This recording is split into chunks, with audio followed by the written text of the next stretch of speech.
Hello,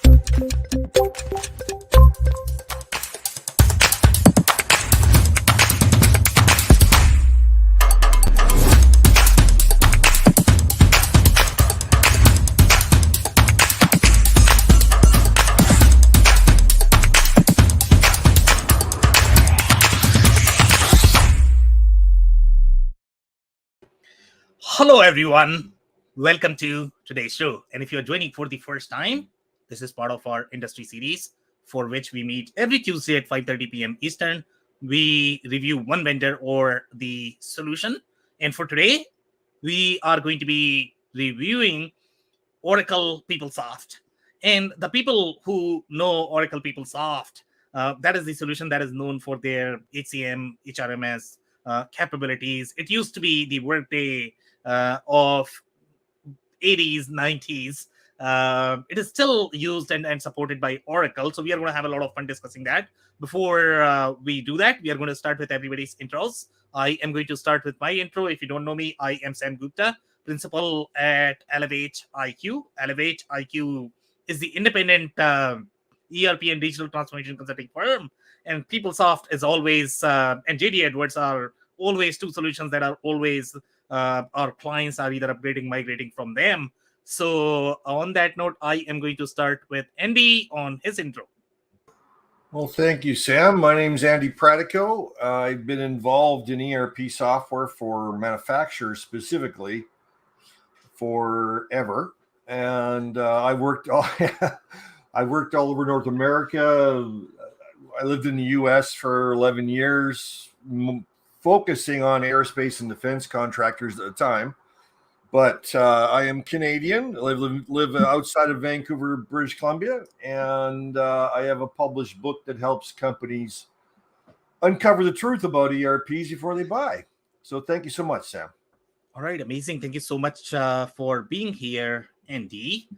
And now, if you're in the audience and joining for the first time, make sure you guys send your questions and comments. We typically try to cover them towards the tail end of the show. If you run out of time, we'll make sure that you receive your answers. On that note, Andy, I'm going to start with a quick briefing on the solution as well as the refresher from some of the sessions that we have done related to Oracle.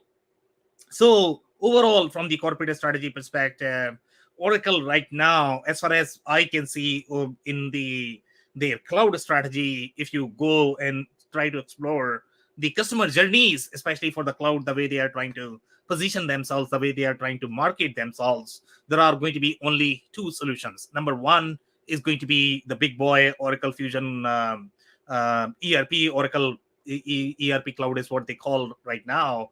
And the second is obviously going to be NetSuite, which is one of the hottest product in the SMB space. Now, Oracle has acquired a lot of different products, including PeopleSoft, that we are reviewing today. And they are still selling and supporting just like any other vendors in the market, because not every company can afford to move from these products. And obviously, any vendors, including Oracle, cannot afford to lose all of these customers. So that's why they need to support all of these products.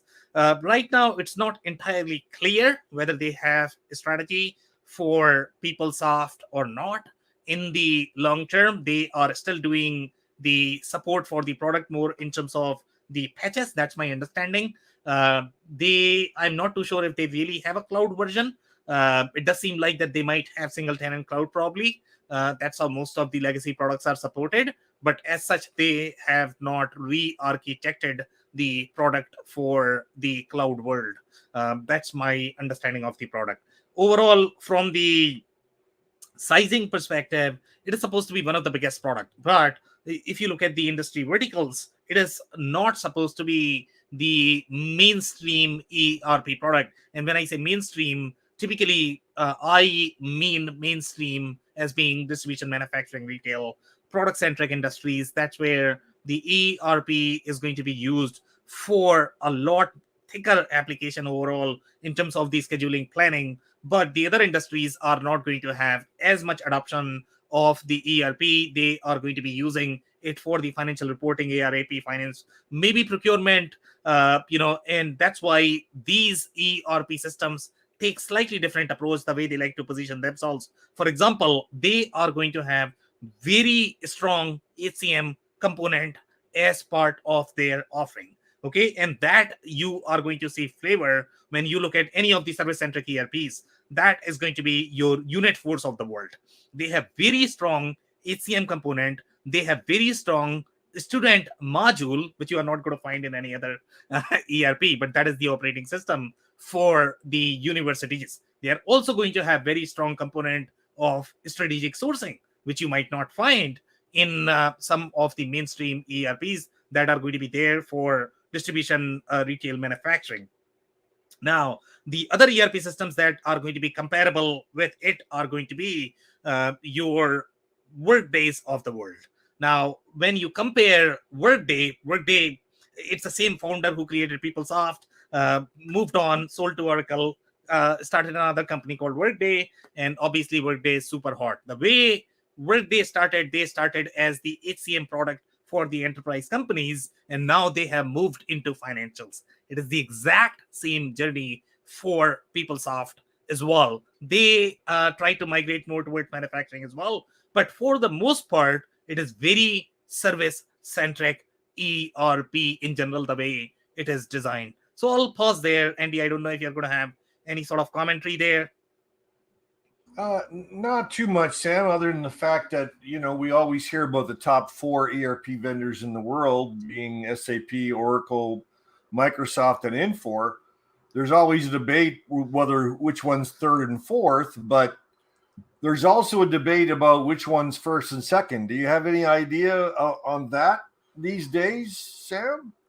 So depending upon how you define first and second, if you are purely defining, in terms of market share, now market share could mean a lot of different things as well. Okay. So when you are looking at market share in the enterprise space, typically when people say ERP1 versus ERP2, they are really talking about Fortune 1000 organizations, because, for them, that's their world. That's what they have seen.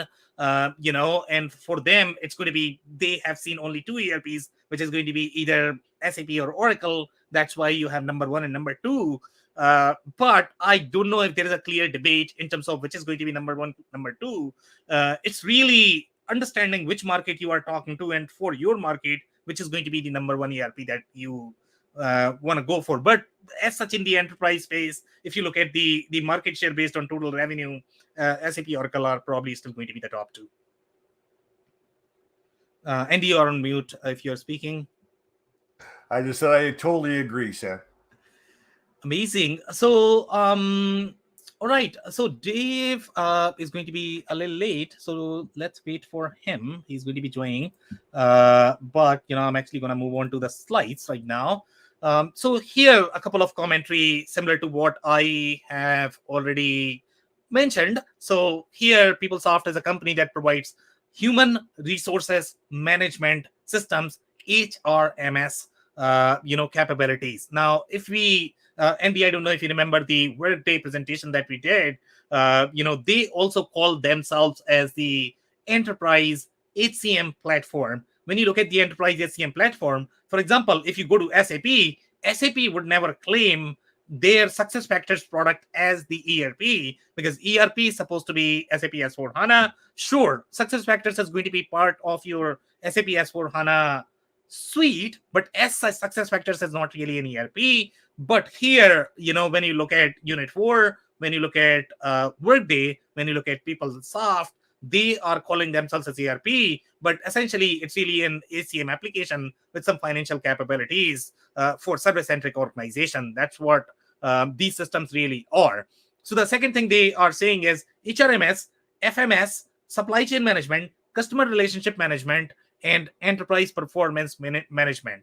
The comparison here is really going to be Workday. If you remember, for Workday, they had HCM, they had financials, they had EPM, and my understanding is that they just had 3 pillars. I don't think they have a 4th one yet. That's how they present it. But here, they are calling themselves as more of the supply chain management platform. Sure, there's going to be supply chain capabilities, but these are really geared towards the service-centric industries as opposed to product-centric industries. Okay, Dave is here. Dave, do you want to introduce yourself quickly? Yeah, happy to, Sam. Thanks, and apologize for being late. But yeah, my name is Dave Chrysler, and I own an operations consulting business working with leaders in the manufacturing space, helping them to create systems that free them to drive growth and operate with excellence. And I come to you with more than 20 years in manufacturing operations leadership roles, and excited to be here with you guys. Thanks for having me, Sam. Okay, amazing. Thank you so much for being here, Dave. And I will continue with the commentary. And Dave, if you have any questions, obviously feel free to ask. But overall, PeopleSoft is really designed for the enterprises. It's a very service-centric platform. And it is going to be very similar overall in terms of its positioning for the companies in terms of this is a very legacy platform. So right now we don't have a clear direction in terms of whether it is going to be re-architected in the cloud world or not. There are going to be some sort of single tenant cloud version, but as such, from the technology perspective, it's not really positioned as to be re-architected for cloud. Okay, so moving right along, unless Dave, you have any other comment or question. Okay, so here they are talking about different capabilities. This is very similar to Workday that I was talking about, Andy. So here, they have some more commentary. They are saying PeopleSoft, financial management solution FMS, supply chain management solution SCM are part of the same package, commonly known as financials and supply chain management. And I don't know if that rings a bell, but Microsoft actually likes to target their product as with this very similar messaging. They like to call themselves as finance and operations, but I think they have used the term financials and supply chain as well as part of their offering. So it's very, very, very similar product overall. But Microsoft F&O is going to have far deeper manufacturing capabilities. PeopleSoft, we are going to be talking about the PeopleSoft Enterprise One, which is not really PeopleSoft. It's supposed to be JD Edwards, but they ended up rebranding that. So that's why it is called PeopleSoft. But if you look at the core PeopleSoft product, that was not supposed to have sort of the manufacturing capabilities. Now, here, one of the unique pieces that you are going to find in the service-centric ERP systems, and that is going to be the PeopleSoft Campus solutions. And this is a very different play altogether. Typically that is going to be offered as an add-on or the package, but it's typically owned by the OEM itself. So this is a very unique component that you're going to find. Every service centric ERP is trying to develop these capabilities. So now the comparables here are going to be Unit 4, which is very strong functionality for the campus and the universities, as well as for the student information management. The other comparables here are also going to be Blackboard, which are really into that not-for-profit university students mid-market sort of segment, and NetSuite is also going to be competing there. But this is a very interesting flavor that you're going to find in service-centric ERP. The one thing that most people might not know is going to be overall when PeopleSoft started. At that time, it was supposed to be more of the new technology. It was the Workday of 80s and 90s, because this was the only solution that was delivered over Windows. The other solutions were mainframe-based. That's why PeopleSoft became so popular. Virtually every organization, Fortune 500 at least, wanted to move on to PeopleSoft. That's how strong it was in the ACM capabilities. If you, in fact, if you really think about the market forces and the shift in the market, Oracle likes to argue that SAP has lost the game overall in the ERP play. But if you pay attention to how the market has moved and what SAP has done overall in the ERP play, sure, they might have lost a little bit of market share overall in the enterprise space because of NetSuite, because of their Oracle Fusion. But Oracle used to dominate the HCM market, which is completely gone now from Oracle. So SAP has acquired those capabilities, because if you look at the enterprise HCM market, as of today, you are going to have only two vendors, which are going to be either Workday or SuccessFactors. There are very few organizations that are really utilizing the Oracle HCM in 2022. Most of them are trying to migrate from it because they don't know what is going to be the future of the Oracle HCM solution. It's not as desirable, I would say, as the other two solutions. When Oracle first got started, was a long time ago, of course, their big claim to fame was their database. Yeah. How strong is their database used in the industry these days, Sam? Oh, they are supposed to be database company. They are not supposed to be ERP company. That's what I figured. Yeah, that's their gig. Yeah, I mean, if you look at their market penetration at this point of time, in fact, Microsoft, I mean, the way Microsoft likes to work and think, they are not supposed to be an ERP company. In fact, a lot of ERP systems are actually developed on Microsoft platforms. So sometimes I'm not too sure if I follow how these companies work and think, and if I understand their corporate strategy, because in a way, Microsoft is competing with their own customers. So I don't know, how these customers are going to feel, but obviously there are always going to be these strategic conflicts between the companies. But Oracle, even as of today, their goal is to sell database. The only reason why they are selling ERP is because they want to sell more database. And if you look at the recent movement that they have done, with their commerce department and moving to healthcare, because healthcare is going to have far more custom development. It's going to be Java fanboys, because of the security requirements in those industries. So Oracle has always done well in industries such as media, telecom, healthcare, any of the industries that are going to be sort of non-ERP, that are not going to be investing a lot in the inventory. That's where Oracle has always done well, and that's the market even Oracle is penetrating as of today. And most of the products that they are going to acquire are going to have far deeper market share, far deeper capabilities in those markets. So I don't know if that answers your question, Andy, but they are very database company right now. Okay.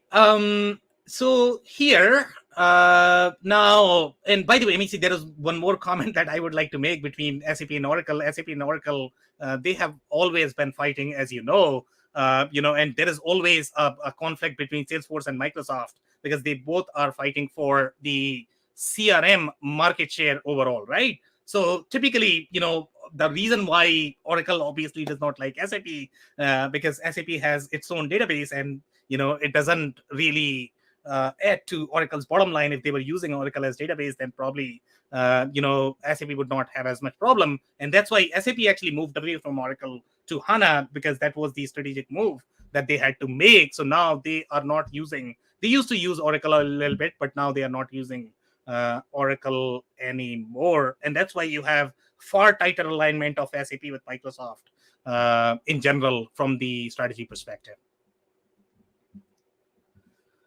Okay, some more comments here. PeopleSoft version 1 released in late 1989. For Andy, it might not be very old, but for us, I think it's almost 40 years right now. Thanks, Sam. Of course. Now, they had acquired sort of the manufacturing capabilities. I think they are saying PeopleSoft expanded its product range to include a financial module in 1992, a distribution in 1994, manufacturing in 1996 after the acquisition of Red Pepper. And, I don't know, Andy, if that rings a bell, because they were in the manufacturing distribution space. Do you know them by any chance? Yeah, I remember them from years ago, but I'm not really familiar with them anymore. Okay, fair enough. So we have JD Edwards here as well, and there was a tighter alignment. In fact, the PeopleSoft and JD Edwards, they were part of the same portfolio. PeopleSoft, acquired JD Edwards to get the manufacturing capabilities as well as for the SMB market. So PeopleSoft originally was a very enterprise-centric product, but then mid-market was sort of booming. Before that, nobody really used ERP, but then everybody figured out that the growth opportunity was going to be in the mid-market. That's why everybody wanted to get the market share. That's why PeopleSoft ended up acquiring JD Edwards to get into mid-market. But overall, from the positioning perspective, I don't think this was the right alignment, because PeopleSoft was really positioned for your service-centric industries, but JD Edwards was more of the inventory-centric manufacturing product. So it's a very interesting mix there. So here they are saying in 2003, PeopleSoft performed a friendly merger with smaller rival JD Edwards. PeopleSoft was much bigger brand overall than your JD Edwards, even though in the manufacturing community, you are going to find a lot more people who probably recognize JD Edwards, but PeopleSoft was much bigger brand overall in the enterprise space, at least. So that's the reason why, after acquiring, they ended up renaming or rebranding it to call it PeopleSoft Enterprise One. But even today, I spoke to one customer today, and they were on this one, and they still call themselves as JD Edwards Enterprise One. They did not refer to it as, PeopleSoft Enterprise One, even though that was the strategic play from the branding perspective. Dave, that's from my experience as well. I mean, I was involved with an organization that had several installations of JD Edwards, and after the the merger, and even facilities today. I was on the phone with a client a couple of weeks ago, and same thing. I very rarely hear PeopleSoft, but I continue to hear JD Edwards. So. And it's good for them as well. I don't know why you would want to correlate people, term with an ERP, because when you look at people, it's very ACM centric product. Most of the ACM centric product have their branding, marketing, everything that you're going to see. It's going to have the smiling face. It's probably not going to have the finance person that you are typically going to see in your ERP marketing. So I'm not too sure. So that this is probably the rebranding did not go well, I guess, So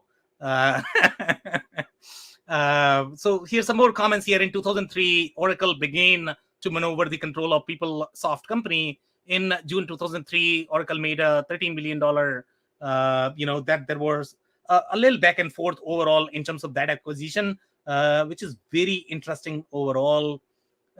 Then after that, in 2005, they realized that they needed to grow their Fusion application. And the whole idea of these acquisition was just to learn their architecture and understand how these products worked. So what they ended up doing is they are trying to get the best of your, PeopleSoft, JD Edwards, they have Siebel, they had a couple of more ERP systems, and they are trying to incorporate all of that as part of your Fusion, umbrella, or the Oracle ERP Cloud, which is what is called as of today. And they wanted to create that enterprise product. And here is the reference, Andy. I don't know whether you can read this or not, but they are saying in 2010, PeopleSoft released its in-memory project discovery. It translated unstructured data into structured data, which then allowed users to analyze keywords and data in the services automation suite. It ran an Oracle's EXA analytics platform in memory. Oracle was doing in memory, back then, but I don't know if it is going to be as capable as HANA, or maybe they are comparable at this point of time. But I don't think the analytics portion you can do as part of your operational database. But maybe they sort of caught up in terms of the technology. But obviously, Oracle's goal was to sell these databases and the capabilities. Once you have an ERP, then obviously you need analytics. And for analytics, you need data warehouse and database. So that is the master play from Oracle. Okay, some more comments here. I don't know if I have anything else here, with the exception of the integration broker. That is probably the term still used in the Oracle ERP Cloud world. It's a very similar concept as your Infor OS. All of these applications and the modules are going to be integrated at the application layer as opposed to at the database layer. And that typically plays a lot of role in terms of the interaction of the application and how many issues you are going to get in your applications. In general, if you have this done at the database level, typically your integration are probably going to be slightly smoother. You are probably not going to find as many issues. At the application layer level, when you talk about service to service integration, you are going to find a lot more issues. And this is probably the reason why we hear this very commonly when customers are talking about Oracle's WMS interaction to its ERP. There are always issues. The same thing goes within Aptean, you name any organization that are trying to integrate at the service layer. Typically, there are going to be issues with the application, but at least you are getting it pre-integrated, so you don't have to spend $2 million. You might be spending $2 million in fixing defects. That's a different story, but at least you are getting it. Okay, any comments, guys? No? Okay. So now when you look at the core functionality, and when we were researching for this one, when we look at the demos, you are only going to be finding functionality related to your employee, how your employees are going to be served, how the hiring process is going to be for your facilities, how you are going to be maintaining your assets, how you are going to be inspecting them, how you are going to be doing the work order and the service functionality. So you have very deep workflow-centric functionality that is typically not going to be as relevant in your product-centric organizations. So here, one of the things that you are going to find here is going to be demote employee. Now, that typically resides in your HCM product. If you explore any of the HCM product, whether you are going to be talking about your mid-market products or you are talking about enterprise products, the examples here are going to be, Workday, SuccessFactors, Unit 4 has HCM component as well, but that is tightly integrated with ERP. Then some of the mid-market ones are going to be your UKG Pro. UKG is the company that they created after the merger of United and Kronos. And now they are called UKG. So they are going to have 2 or 3 different offerings. I believe they are called Pro, and then there is another name for that offering. And then you have a bunch of your mid-market products such as your Zoho. Then you have Bamboo HR. So this functionality typically resides inside your HCM component, because from the data model perspective, the data model that you're going to have for HCM is very different than your ERP. And typically when these 2 applications are going to be residing in one application, you probably have conflict in your compliance. And the reason for that is because your HR compliance is very different than your finance compliance. The kind of penalties that you are going to get because of the violation of your HR compliance are going to be very different than your financial compliance. Typically, when you are talking about data such as social security numbers, okay, when you are talking about data such as your people's salary, that you don't want to expose it to anybody else. Sure, ERP systems can probably handle the separation of duties and the segregation of responsibilities. I don't know what is the right term. Probably you guys remember that. You can probably handle that, but for the most part, for the HCM data sets, HCM software are going to be better suited in general. Now, in these industries, when you talk about some of the industries that are going to be very people focused, and when I say people focused, meaning the people component need to be part of your scheduling. Even in some manufacturing organizations, you are going to have people component that is going to play very deep part in your scheduling. One of the examples is going to be automotive. So typically the way automotive companies, especially the bigger ones, what they do is they are going to have Plex, they are going to have Workday, and then Workday typically integrates with your MES or however they are doing the scheduling, because they need to get the employee data, the skills, the certification, and they need to maintain the source of control. So that's why wherever you are going to have that HCM component, that is going to be very heavy as part of your scheduling, whether you are talking about production scheduling, whether you are talking about service scheduling. If HCM component is going to be heavy, then you are looking at a product that is going to have very deep workflows related to your employees. Typically, that's going to be a best of breed HCM product. Most of the enterprises are going to need, but sometimes you might need that even for the mid-market. Okay, so now if you actually look at their menu structure, the capabilities that you are going to have, you are not going to find anything related to inventory because obviously this is not really designed for that. The majority of the features are going to be very deep into finance, very deep into HR, very deep into procurement, because these service organizations are obviously very heavy with the procurement as well. But you are not going to find as much functionality, inventory, operations, what you are going to find in slightly more retail, distribution, manufacturing centric systems. So it's going to be a very different perspective. So again, this ERP is really designed for service centric industries at a broader level. You have two parallel stream in the ERP industry. One is really designed for service centric industries, and the other one is really for the product centric industries. Now, when you are going to look at, for example, this is a sample form. Most of the universities, if you look at the way they operate, in fact, most of the people-centric organizations, they require one of the deepest approval flows and the workflows. You are going to see this flavor even in some of the architectural firms. Okay, so they have very complex projects and they need to do a lot of different approval flows. And sometimes they require those ERP systems that are going to have, let's say, 5 levels of hierarchy when you are going to be approving these projects. So even though they might be more of the manufacturing shop, they might be more of the construction shop, but overall, from the process as well as from the workflow perspective, they are going to have equally deep workflows as you are going to find in these service-centric ERP system. And that's why the customizability of the forms is very important. These business users should be able to create these forms, create those approval workflows anytime they might be able to spin off. Now, a lot of people are going to argue that, you know what, every single ERP system is probably going to have customizability. Easy to customize.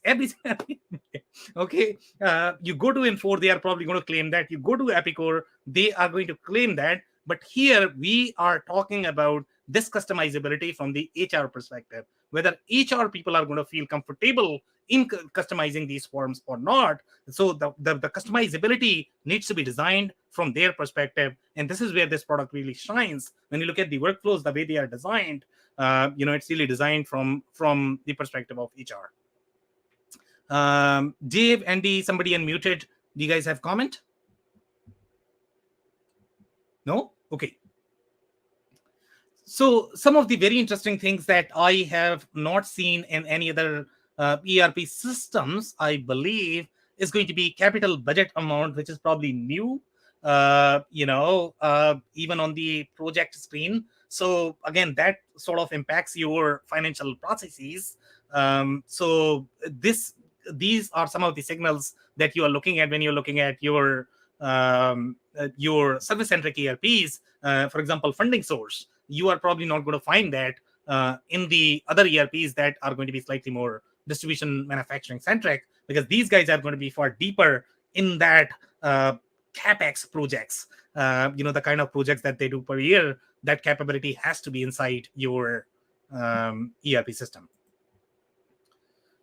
Now, this is the kind of form layout when you are going to be looking at either Microsoft or Infor, Epicor. The way their forms are structured, they are going to be, at least in my perspective, they feel very developer friendly because that's the perspective some of those products actually take.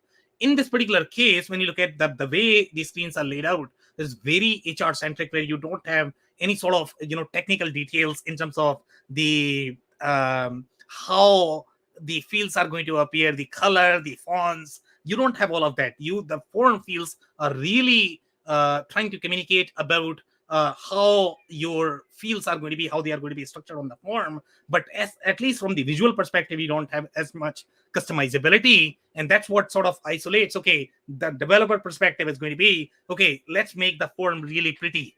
Okay, but here we are talking about really the business functionality, business function. How can we make it easy for our business users so that it's not too overwhelming when they are going to be looking at 1,000 different options? So that's where I think this particular workflow is designed, and HR people, they really like this one. So this is the screen for the number of steps that you can configure as part of your HR workflow or as part of your approval flow, you are going to have many different approvers that are going to be part of that. And then you have the decision criteria. Again, we are talking about very customizable payroll approval workflows. And, when you need that enterprise grade capability, that's where this particular product is going to really shine. Some more things overall, when you look at the faculty return process. And now you might wonder, what the hell is faculty return process? And this is going to be when they are employing these teachers inside your university. They have very different workflow for the employees. The way your employees are going to have the operational workflow inside your insurance company, banking company, manufacturing company. For the university, you are going to have a lot of different delegates, the temp teachers. They are going to come back. Some of those are going to be industry professionals who are going to be coming back only for a few weeks. So you need all of that captured as part of your workflow. So this is exactly what this process is trying to do. And by the way, that all impacts your financial workflow. That all impacts your operational workflow as well. So it's really your ERP workflow. So here we are talking about returning summer. Now my ERP folks must be wondering, what the hell is returning summer now? Who's returning here? A manufacturing product? You can see the value in this, though, Sam. I mean, for a significantly sized school district, New York State, California. I mean, some of those school districts are huge in comparison to other states. So you can see the value of some of this just from the human capital standpoint, to be able to track who's coming and going, and to your point, how all of that then relates throughout your financials. Exactly. And they absolutely love it. Now, imagine if a manufacturing person has to use this product. They're going to hate it. So that's the beauty of the industry, right? There would be some real challenges. Exactly. All right. So if you guys don't have any other comments, we'll move to the next one. So here you are going to have feature set such as has a USCID. Now, again, if you dig into your Workday, you are probably going to find this one. Okay, so this is the way your school districts work, the way your public sector organizations work. They have to comply with the government organizations a lot more. They have to have the identification for the personnel. So again, this is going to be probably part of your HCM workflow, because this product was very strong with the HCM workflow. Then they sort of got all the financial and the ERP capabilities, but essentially it's really a HCM product overall from the look and feel perspective and the functionality. And you have things like, supervisor, sponsor, attestation. I don't know what that means. Again, those are going to be the feature sets that you are going to require either for not-for-profit or people-centric organizations. Now, some more, operational functionality here in terms of my delegated authorities. So typically the way the delegated authorities work is, let's say if a teacher is going to be sick, now they have to delegate it to somebody who's going to be the next person to call. Now there is a complex workflow because you cannot afford to have those, classes missed, I would say, as part of your curriculum, because otherwise people are not going to be finishing their degrees in 4 years. And that's a real problem from the scheduling perspective. So that's why they need to have this hierarchy of your delegated authorities, as part of the different financial as well as the operational processes. You are going to have that as part of your payable. So again, the kind of hierarchies and the workflows and the approvals that you are going to have in these industries are very complex, way more complex than some of the other product-centric industries.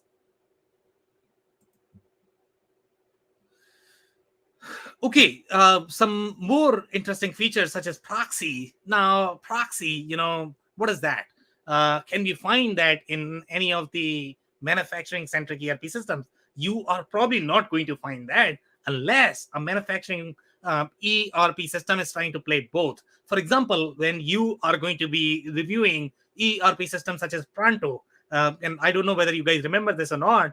Pronto actually had the HCM component as part of their ERP as well. So they most likely are targeting some of the service-centric industries as well. I don't know if mining is going to care for those workflows. I can almost guarantee that chemical industries are going to care for those, and they were very well penetrated into the laboratory industry as well as in the chemicals industry, and that's why they had to have the HCM component as part of the ERP. So again, which industries you are selling, it drives your ERP functionality. So make sure you are doing research in terms of what is their main customer and whether it is going to feel natural fit for your industry or not.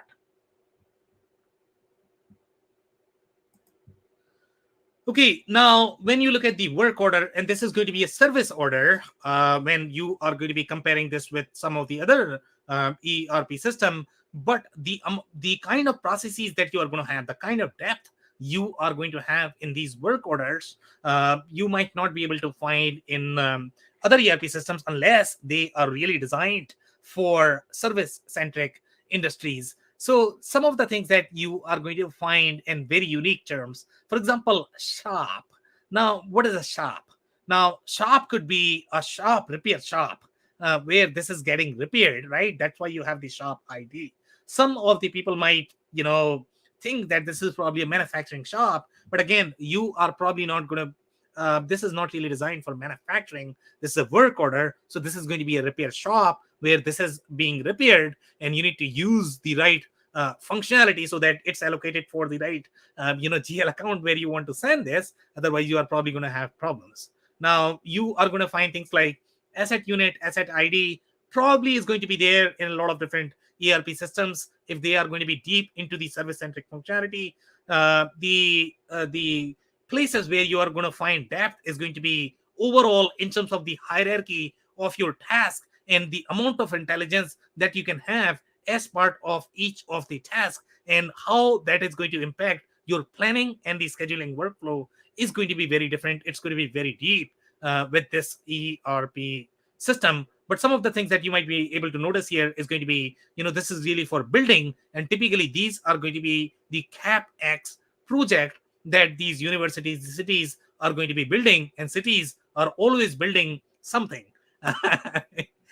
We all know that, and that's why they require that as part of your ERP system. If you compare this with your manufacturing distribution, they are going to own some assets. They might construct something, but that's very rare. So that's not your core operational process. But for service-centric industries, cities, universities, this is probably going to be their bread and butter.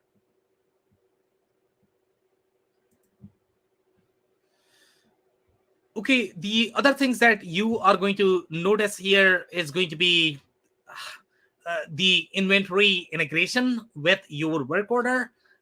You might find this in a lot of different ERP systems, but amount of depth that you are going to have overall from the planning allocation perspective, it's going to be far deeper. And this allocation perspective is going to be reserving the inventory for the work order as opposed to reserving the inventory for your sales order or for a specific customer. So that's a completely different process. Some manufacturing distribution centric ERP systems, they might be able to support allocation. They might have light allocation functionality for service module as well, but it's not going to be as deep as they are going to have as part of your purchase order, sales order functionality. Service order is always going to be sort of the stepchild, but here you are going to get far deeper service order functionality, far deeper allocation functionality related to your work order, service order. Sales order, purchase order might not be as sophisticated.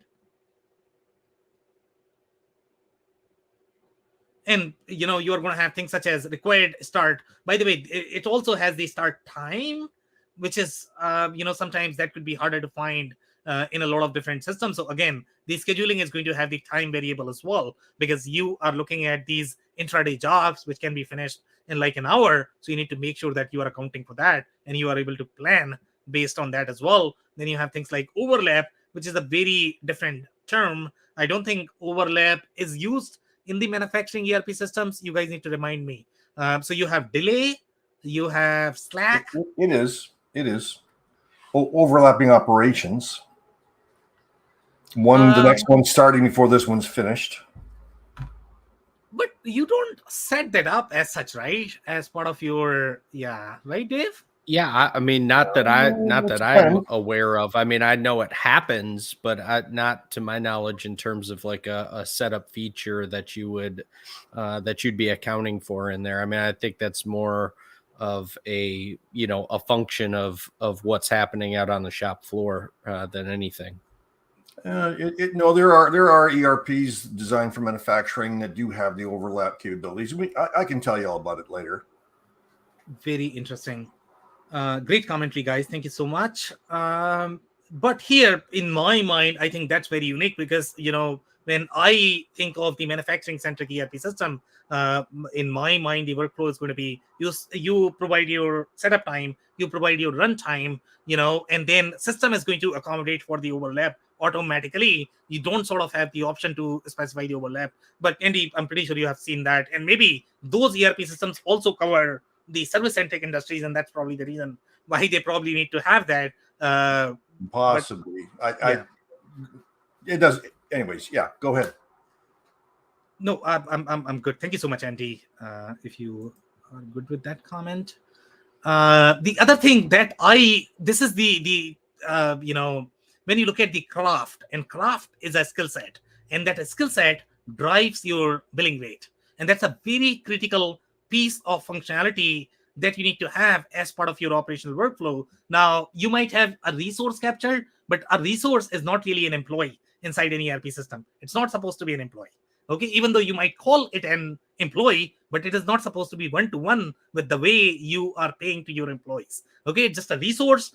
Typically, the way you are going to be treating them is, let's say, if you have two shift workers, sometimes you might lump them as part of the same resource worker. So you might have two employees, but in your ERP system, it could be just one employee, depending upon how you want to configure. But here, when you are looking at very specific scheduling, and again, this you are going to find in industries such as automotive, and that's where your HCM processes are going to be part of your production processes, because you need to make sure, number one, they are certified, they are trained. So you might have your learning module that might be integrated with your ERP, because you are not going to have all of those operational workflows for HR people to be able to track, okay, here is your assignment. When you complete, then I need to know whether you have completed or not, so I can grade you. Once you grade, then the certification need to be uploaded in the ERP system, and then that resource becomes available for a specific task, because you are going to have very deep compliance requirements from the HR perspective in the production scheduling as well. So if HCM is going to be part of your production scheduling, you might want to pay attention to the ERP system that support the HCM processes natively. Otherwise, you are looking for integration of HCM with an ERP.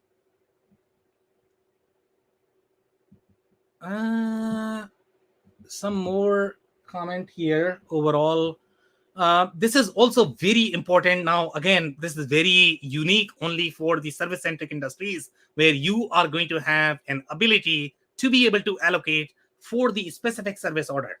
Now, this allocation is very different from your sales order, commitment allocation, from your purchase order commitment allocation. And typically, let's say, if you are pure play manufacturing distribution, you are probably never going to need this functionality. That's why manufacturing-centric systems are never going to have the allocation as deep, in their ERP system.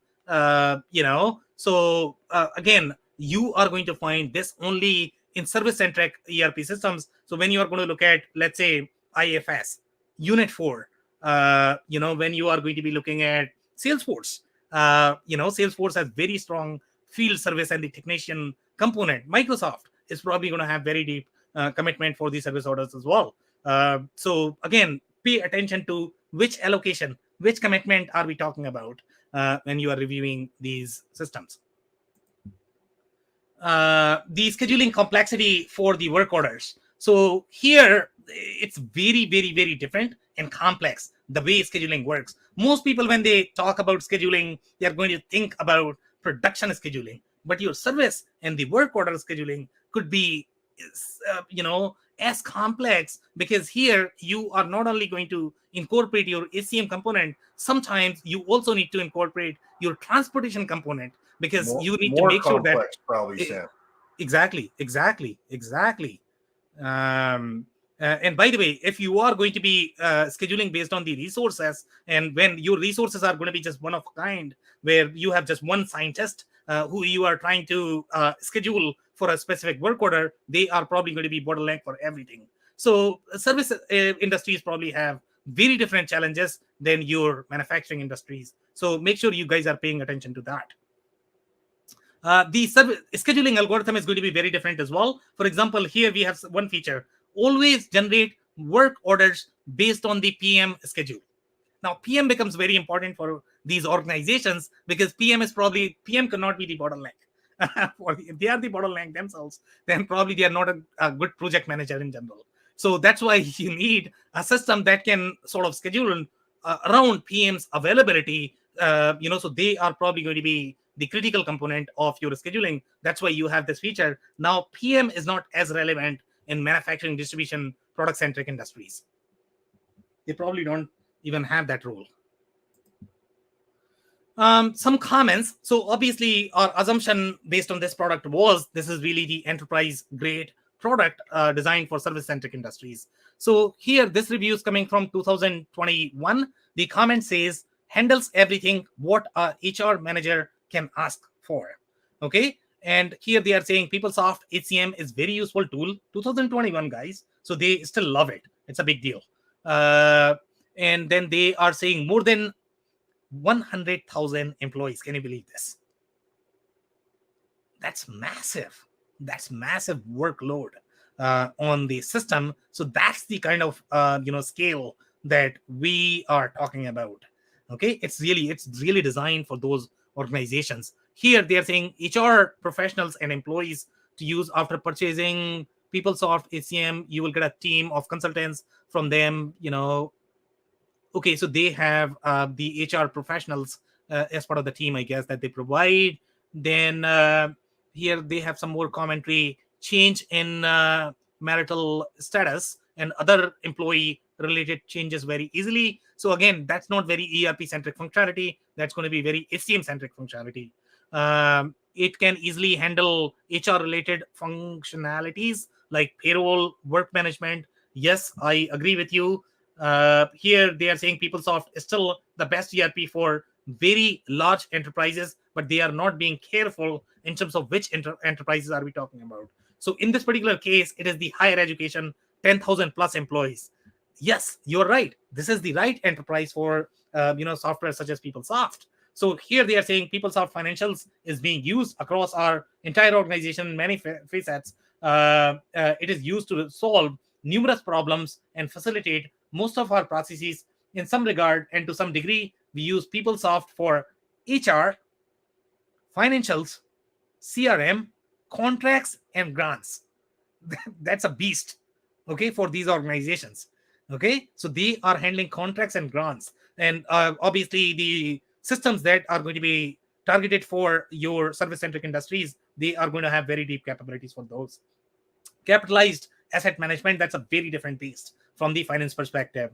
Here they are saying you really need a big enterprise to take advantage of PeopleSoft. It is not entirely user-friendly, and it often requires massive amounts of customization to make it work for layers, if you will. Business experts can figure it out. And when they say business experts, these are the consultants, okay? Not really your internal employees. So these are going to be people like Dave, who can really coach you how to do business. So you probably require a lot more consulting help because it's not going to feel as intuitive. Then you have, if you are expecting someone to easily learn how to use the time keeping module without heavy customization, it's really not for you. So basically, SMB organization, this is probably not going to be a fit. Some more comments here. PeopleSoft Financials remains strong in ERP and payable functionality. This is also education management, 5,000 to 10,000 employees. Here they are saying PeopleSoft Financials is being used as our consolidated account payable subledger. Now, in these organizations, they typically treat your GL as separate subledger, AP as separate subledger, AR as separate subledger, and they are going to have multiple systems for all of those subledgers. Can you believe this? Okay, so in fact, I mean, see, if you look at PeopleSoft, PeopleSoft was always used on top of SAP when it didn't have the financial capability. So that's a very interesting find that two competing solutions from two rivals are sitting on top of each other. You are going to have a lot of fun when you are going to be maintaining that. But PeopleSoft was always sort of the HCM component. Now, some more comments here. Overall, from the procurement perspective, I think the procurement people are going to like this as well. But that's pretty much it from the commentary perspective. Now, I'm actually going to open the floor for any commentary that you guys might have. Hey, Sam, I'll jump in here quick. We had a comment that I thought was a good one. Anders had asked, some of the other ERPs that we've covered have a call out for union labor specifically. Did you see anything in this solution for a specific call out? I know I didn't, but being in that higher education space, you would expect to find something like that included in here.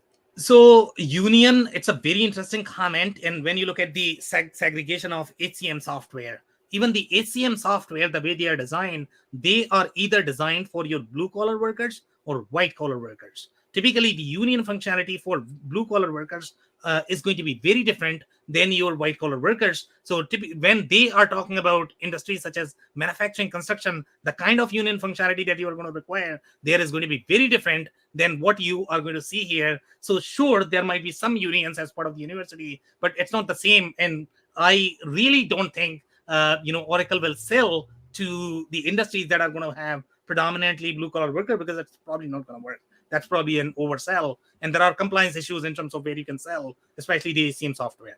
Especially when there's multiple unions involved. Exactly. Yeah, interesting. And when you're getting into the 100,000 employee size companies.